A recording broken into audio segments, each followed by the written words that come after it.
Hi everybody and welcome. My name's Stuart Haden, founder of Storm Beach, specialising in authentic leadership. So I've got some company today. My good friend and colleague Rod Jones, and we're going to have a look at some content around my book and around change. So Rod, if you'd like to introduce yourself to everyone, we'll get started.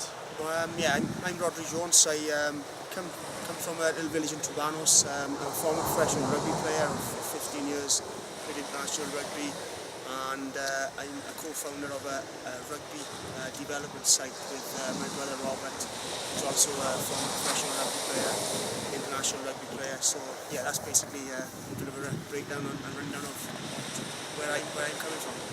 Thanks, Rod. And I suppose the reason we got in touch was when I wrote the book, I got in touch with your brother, and he was kind enough to endorse the product. So it obviously has good credibility there, and we thought we'd kind of pick up and talk a bit more about, in this case, around change, and in particular, obviously, around sports. That's obviously your background. Yeah. So, in terms of, obviously, we do both work in business and sport, and I do quite a lot in business, and I kind of often think there's differences between the two, but the idea is we learn from both disciplines influence each other. What would your sort of view be in terms of business and sport? Do you think people in sport, athletes, players, are more adapt to change when they're being coached? Because that's my perception, and that's what I found in the book, really, that they are more likely to be adaptive to change as players. Yeah, I think, especially in the professional game, there's such a kind of turnover of coaches, rule changes. I think players have to be adaptable these days. Yeah. But it's still sometimes it is difficult on occasions if change tends to be a little bit dramatic. If it really is kind of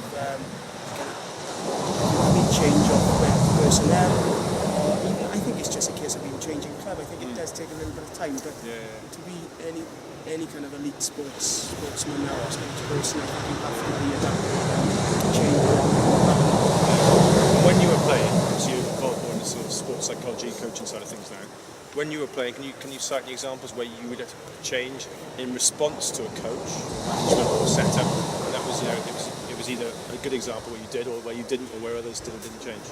Probably the first time was when I was always brought up with Welsh coaches, I guess, and whether it was Mike Ruddock, there was David Pickering at one time, Gareth Jenkins, and they all seemed to have the Welsh traits. But then John Connolly came over to Swansea at one time, former Australian wallaby coach, and they tend to do a lot of repetition. So there was a change in kind of training techniques and strategies that they use. So that was a little bit different, and the Welsh guys in particular had to get used to it.